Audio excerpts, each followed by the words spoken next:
కదలకుండా ఇట్లే చేసి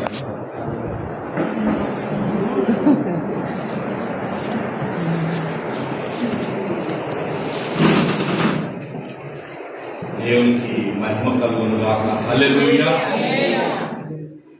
అందరిపైన ఉన్నవాడు, అందరినీ సృజించిన మన సృష్టికర్త, మనందరికీ చాలిన దేవుడు ఈ పరిశుద్ధమైన తన దినాన మనందరం ఇలాగున పరిశుద్ధ సంఘంలో చేరి ఆయన మహిమపరచడానికి, ఆరాధించడానికి అనుగ్రహించిన ఈ మహా గొప్ప తరుణాన్ని బట్టి మనమందరము ఆయనకి కృతజ్ఞతాస్తుతులు చెల్లింపబడుతున్నాయి ఉంటున్నాం. హల్లెలూయా. ఆయన నిత్యము స్తుతి పాత్రుడై ఉన్నాడు. ఆయన చేసిన మహిమ కార్యాలు అనంతముగా ఉంటున్నాయి. బ్రదర్ మాట్లాడుతూ మరి దాకా ఈ పట్టణాన్ని దేవుడు కాచి కాపాడకపోతే ఈ మహానగరంలో మనం ఉంటున్నాం, సజీవంగా ఉన్నామంటే ఆయన మహాకృప. మరి అలాగే ఈ సంఘ వ్యవస్థాపకుడు, మనందరికీ ప్రియమైన దేవుని దాసుడు మాస్టర్ యేసు బాబు, ఆయన గురించి ఎవరు చింతపడవలసిన అవసరమే లేదు. ఎందుకంటే దేవుడు తన బిడ్డను తన యొద్ద ఉంచుకున్నాడు. హల్లెలూయా. ఈ మరణం వరకును ఆ తదనంతరము యుగ యుగాల వరకు ఆయన మనకి దేవుడై ఉన్నాడు. కనుక చెప్తున్నప్పుడు నేను చాలా ఇంత మంచి అవగాహన, లోతైన దేవుని యొక్క కార్యముల పట్ల అవగాహన కలిగిన సంఘ బిడ్డలను బట్టి, దేవుని దాసులను బట్టి నేను సంతోషపడుతున్నాను. మీ అందరికీ ప్రియులారా వందనాలు. మీరందరూ చాలా దేవుని దృష్టిలో, మనమందరం ప్రతి ఒక్కరు, చిన్న బిడ్డలు, పెద్దలు, స్త్రీలు, ప్రతి ఒక్కరు చాలా విలువైన వారు. ఎందుకంటే ఆయన మనందరి నిమిత్తము చిందించిన రక్తము అమూల్యమైన రక్తము. హల్లెలూయా. ఆ అమూల్యమైన రక్తంతో మనలను ఆయన కొని తన హక్కుదారులుగా చేసుకుని ఉన్నాడు, తన స్వాస్థ్యముగా చేసుకుని ఉన్నాడు. అందుకని మీ అందరితో కూడా నేను ప్రభువులో ఆనందిస్తూ, నాకు సైతం దేవుడు ఈ స్థలంలో పరిచర్య చేసే ఒక ధన్యకరమైన అనుభవాన్ని ఇస్తున్నారు. మరి నేను ఎంతగానో సంతోషిస్తూ ప్రభు కృతజ్ఞతాస్తుతులు చెల్లిస్తూ ఉన్నాను. ఇలా సమయం చూస్తే చాలా సంకుచితంగా ఉన్నది. 12 గంటల ఎంతైంది? 12 గంటల 25 నిమిషాలు అవుతా ఉంది. సాధ్యమైనంత వరకు సంక్షిప్తంగా ఉండటానికి నేను ప్రయత్నం చేస్తూ ఉంటాను. మా దగ్గర చాలా చిన్న సంఘం, గ్రామము అయినా కూడా అక్కడ కూడా నేను ఒక 10,000 మంది ఉన్నారేమో అని అంత ఇదితో దేవుడు నాకు ఇచ్చిన భారాన్ని, ఉద్యోగంలో ఉన్న ఆయన ఇచ్చిన సత్యాన్ని వినాలని, అందరూ తెలుసుకోవాలని ఆశ, ఆకాంక్షతో గంట సేపు పైనే వాక్యాన్ని పంచుకోవడం అలవాటు అయిపోయింది. మీరు చేస్తానని కాదు, 25 అయింది. సాధ్యమైనంత ఎర్లియస్ట్ గా తెలియజేయడానికి మీ ఎదుట నేను నిలబడి ఉన్నాను. చిన్న ప్రార్థన చేస్తున్నాను. మహోన్నతుడా, కృతజ్ఞతలు మా తండ్రి, మాకు సాధిన దేవుడము, మమ్మల్ని ఎరిగిన దేవుడము, మమ్మల్ని నిర్మించి మమ్మల్ని నేపథ్యం సంరక్షించి పోషించి మీ సముఖంలో నిలవబెట్టుకున్న మా గొప్ప దేవుడు, మీకే స్తోత్రాలు చెల్లిస్తూ మా నోటి మాట, మా హృదయ ధ్యానము మీ దృష్టికి అంగీకారం ఉన్నట్లు మేమందరం ఏకీవించి ఆత్మలో నేను స్తుతించి కనపరిచి ఈ దగ్గర యావత్తు కార్యక్రమంలో నేను మహిమపరిచే భాగ్యం మాకు దయచేయమని, నా నోటి మాటలను సరిదిద్ది మీ బిడ్డలకు అనుకూలమైన, అవసరమైన, ఆత్మ సంబంధమైన సందేశం అందించి నీవే మహిమ పొందమని, నన్ను నీ శిలువ చాటును మరుగుపరిచి అయోగ్యతలన్నింటినీ నీ ప్రియకుమారుని రక్తంలో శుద్ధి చేసి నీకు ఆయన యోగ్యమైన రీతిలో మేమందరం మమ్మల్ని పరిశీలించుకుంటూ ఈ సన్నిధిలో నిన్ను నిజముగా కొనియాడి కనపరిచి ఈ పరిశుద్ధమైనటువంటి పనులలో పాల్గొంటే సహాయం మహిమ, ఘనత, ప్రభావం చేస్తున్నాము, ప్రార్థిస్తున్నాం తండ్రి. పిల్లగా ఈ సమయంలో దేవుడు మనకు అనుగ్రహించిన ఈ మహాగొప్ప తరుణం, ఇది మనకు కావాలంటే రాదు. మనము దీని కొరకు ఏం పాటుపడలేదు. ఆయన ఉచిత కృప చేత మనకు ఇచ్చి ఉన్నారు కనుక ఈ తరుణాన్ని మనం అందరం సద్వినియోగం చేసుకోవడం మనకి ఎంతైనా శ్రేయస్కరం. ఎందుకంటే ఈ దినములు చెడ్డవి, ఈ అంచె దినముల్లో మనం ఉంటున్నామనే విషయాన్ని నేను మీకు ప్రేమతో మనవి చేస్తూ, దేవుని యొక్క కార్యాలు మనమందరం కూడా మరి గమనిస్తూ ఇందాక బ్రదర్ షేర్ చేసినటువంటి మాటల్లో చాలా గొప్ప మీనింగ్ ఉన్నది.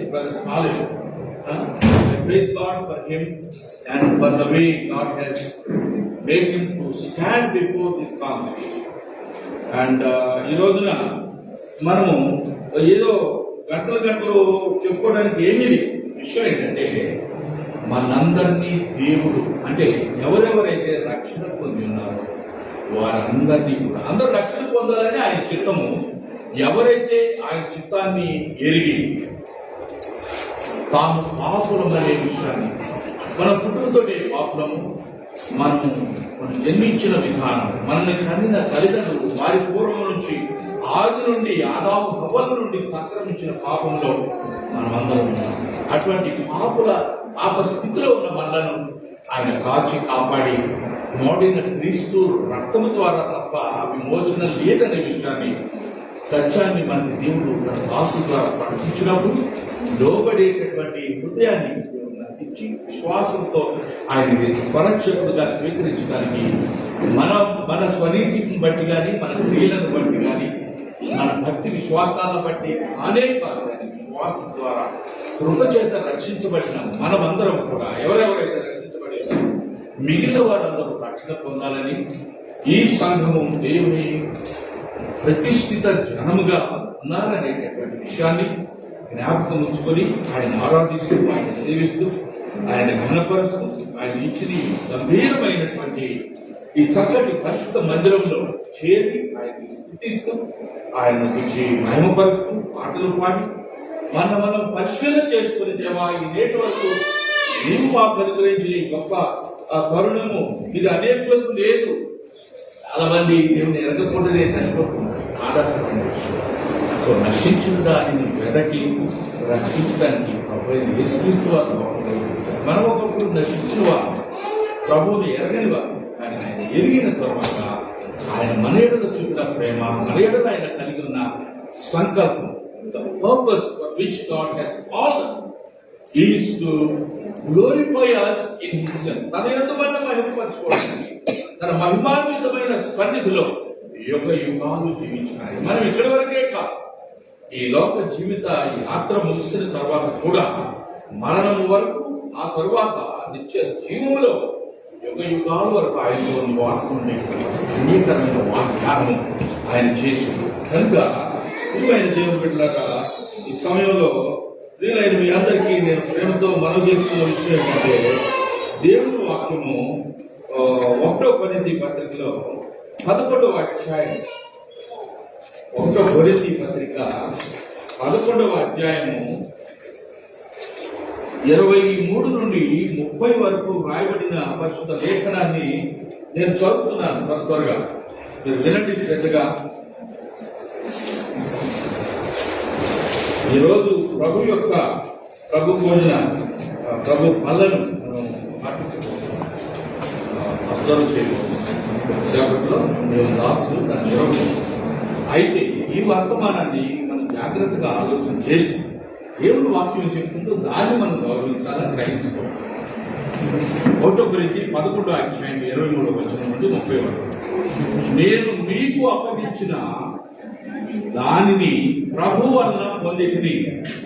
ప్రభు అయిన యేసు తాను అప్పగింపబడిన రాత్రి ఒక రొట్టెను ఎత్తుకొని కృతజ్ఞతాస్తుతులు చెల్లించి దానిని విరిచి, ఇది నీ కొరకైన నా శరీరం, నన్ను జ్ఞాపకం చేసుకుంటే దీనిని చేయుడని చెప్పారు.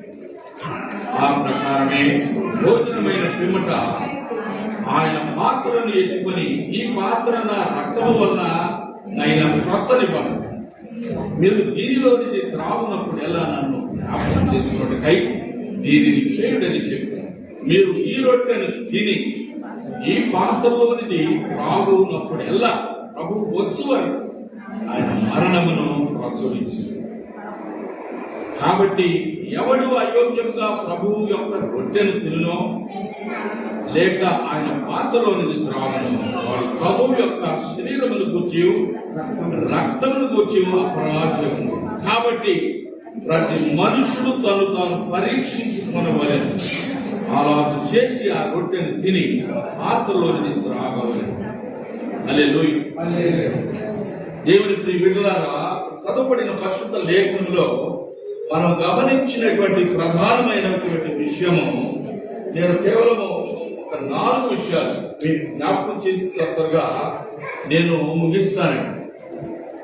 లూకాసు వార్తలో 22వ అధ్యాయము 19-20 వచనాలు చూసినట్లయితే, మీరు తీసుకోండి, మీరు నోట్ చేసుకుంటే తీసుకుని పర్సనల్గా నోట్ చేసుకోండి. ఆయన రొట్టెని తీసుకొని కృతజ్ఞతాస్తుతులు చెల్లించి దానిని విరిచి వారికి ఇచ్చారు. ఇది మీ కొరకు ఇవ్వబడుతున్న నా శరీరము, నన్ను జ్ఞాపకం చేసుకుంటూ దీనిని చేయడం చెప్పారు. అలాగే భోజనమైన తరువాత పాత్రను తీసుకొని, ఈ పాత్ర మీ కొరకు చిందింపబడుతున్న నా రక్తంలోని క్రొత్త నిబంధన అని చెప్పాను. దేవుని మన పాత నిబంధన మరుగైపోయింది. మన పైన ఉన్న శిక్షా విధించబట్టకు, తన అమూల్యమైన రక్తం చిందించబట్టకు దేవుడు తన కుమారుని అంగీకరించాడు. ఆ కుమారుడు చేసిన ఈ బలియర్పణను బట్టి సకల మానవ కోటికి సమృద్ధి అయిన జీవం, అంతేకాకుండా దేవుని సముఖంలోనికి స్వేచ్ఛాయుతంగా మనము సమృద్ధి అయిన ప్రవేశము దేవుడు అనుగ్రహించి ఉన్నాడు. కనుక ఈ రొట్టెను ఏదోలే మామూలుగా అని అనుకుంటే మనం చాలా తప్పు చేసుకోవాలి, హెచ్చరిక పొందాలి. అంటే మనం జీవించే జీవితము గత కాలంలో మనం స్వేచ్ఛాయుతంగా, మన ఇష్టానుసారంగా, లోక రీతిగా, అపవాది సంబంధమైన చీకటిలో ఆయనను ఎరగని అనుభవంలో జీవించారు. ఇప్పుడైతే దేవుడు అంతటా అందరూ అనుమతి పొందాలని, తన కుమారుని ద్వారా తండ్రి అయిన దేవునితో సమాధాన స్థితిని పొందాలని, మన పాపములకు ప్రతి ఒక్కరు ప్రాయశ్చిత్తము పొందాలని దేవుని చిత్తముగా ఉంటుంది. కనుక సంఘానికి దేవుడు అనుగ్రహించిన గొప్ప బాధ్యత, మీరు సర్వలోకమునకు వెళ్ళి సర్వ సృష్టికి సువార్తను ప్రకటించాలి. ఏమిటా సువార్త? లేఖనుల ప్రకారం క్రీస్తు మన పాపముల కొరకు చనిపోయి, ఆయన వ్రాయబడిన దేవుని చిత్తాన్ని ముందుగానే దేవుడు బయలుపరిచిన ప్రకారమే ప్రభు అయిన యేసుక్రీస్తు వారు ఈ లోకంలోని ఒక కన్యక గర్భం ద్వారా జన్మించడమే కాకుండా పాపరహితమైన జీవితం, పాపులమైన మనల్ని ప్రేమించి లోకమంతటిని రక్షించాలని ఆ గొల్గొతా శిఖరం పైన అమూల్యమైన రక్తాన్ని చిందించిన వాడు ప్రభు అయిన యేసుక్రీస్తు. కాబట్టి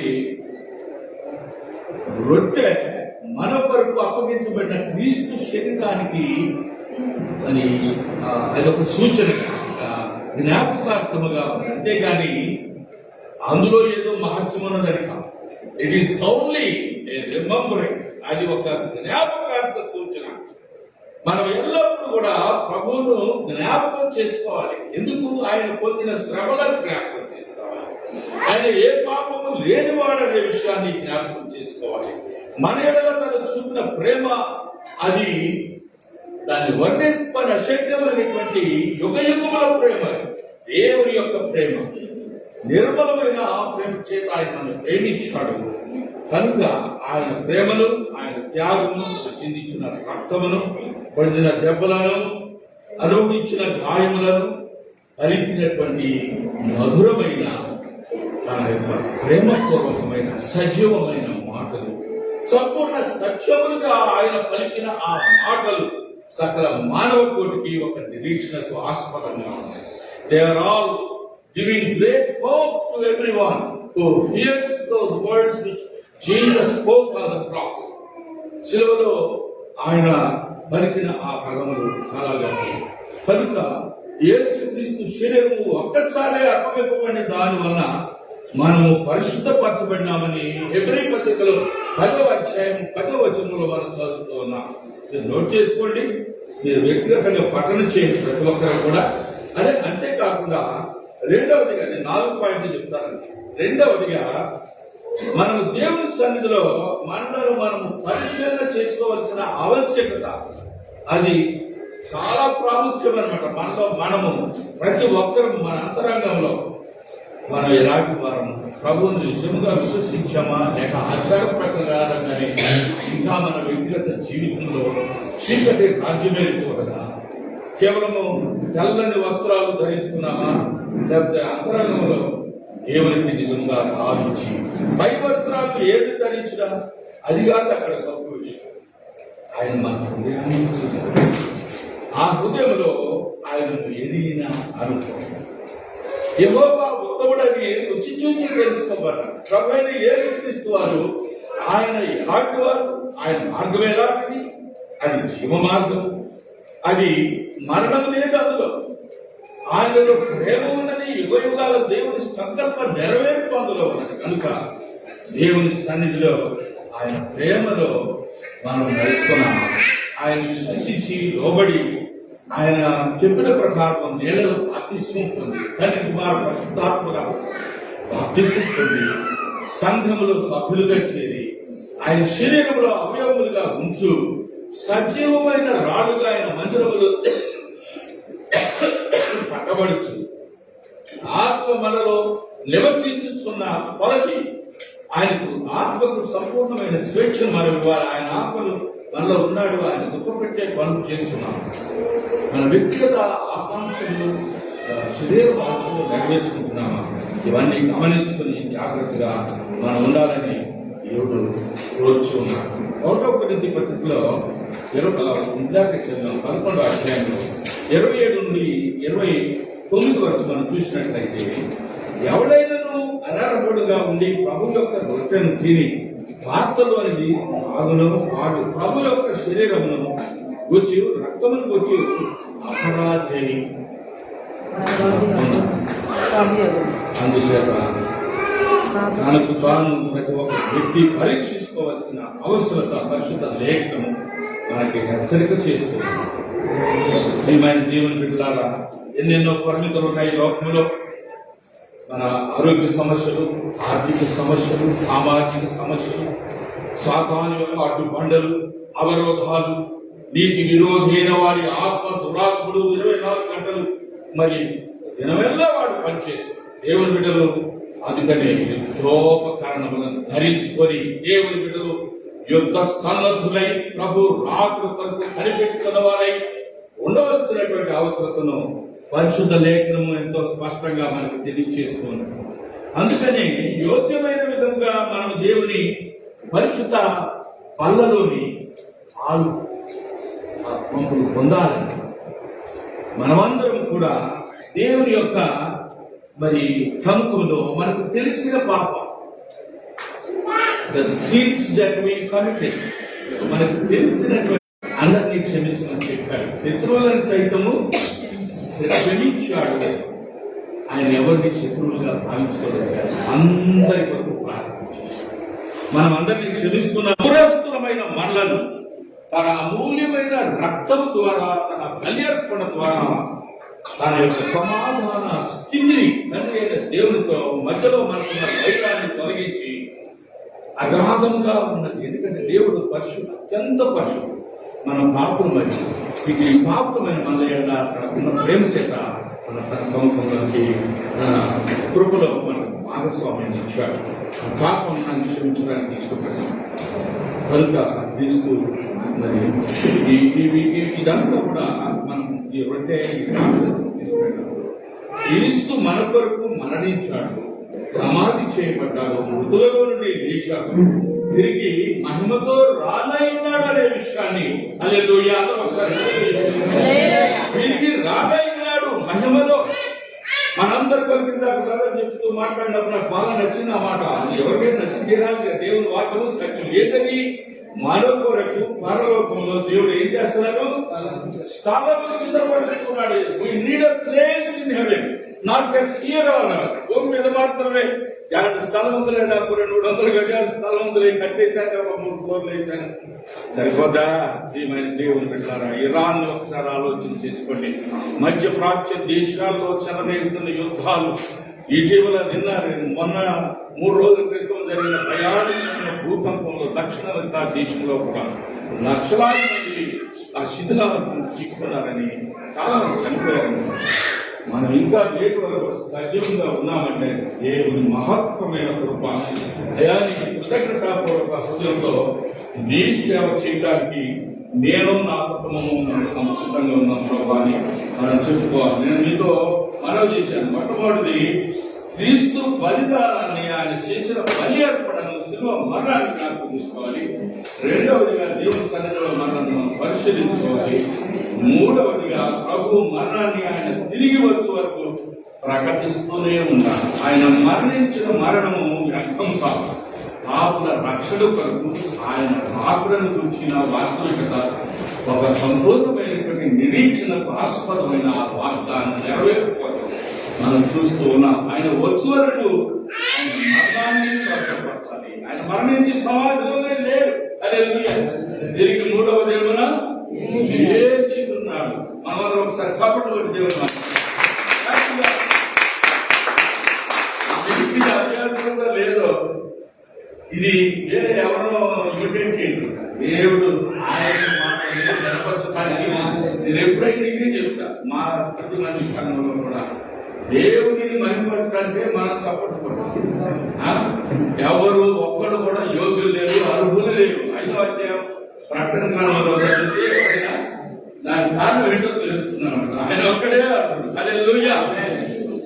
కనుక 4వదిగా క్రీస్తుతోనూ ఆయన సంఘంతోనూ సహవాసంలో దేవుని బిడ్డలు జీవించాలి.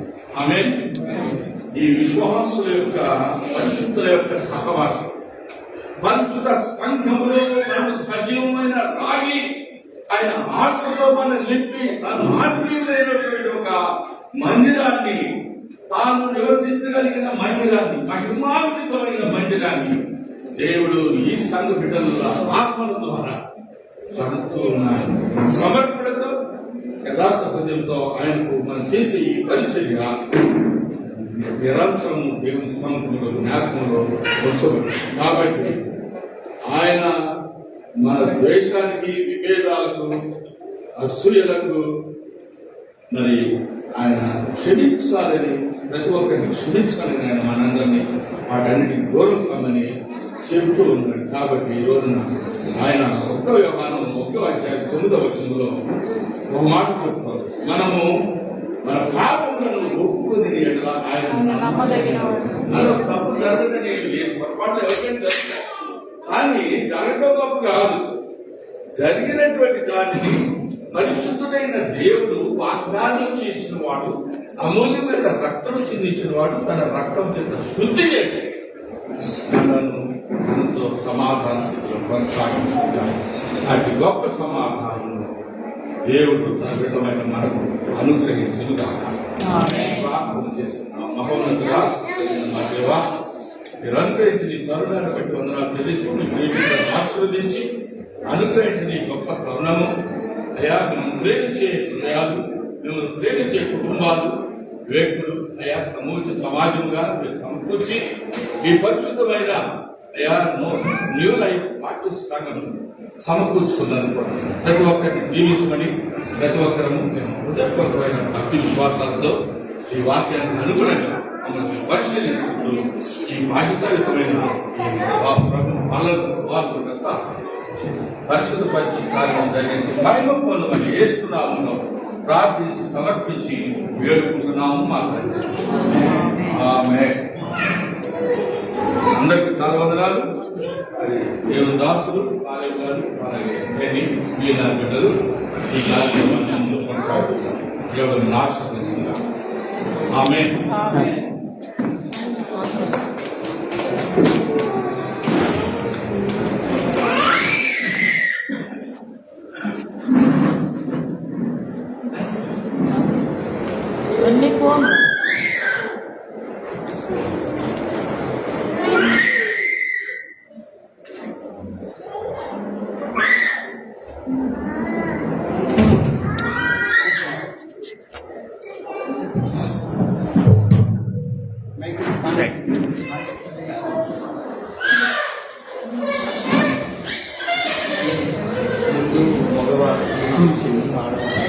స్త్రీ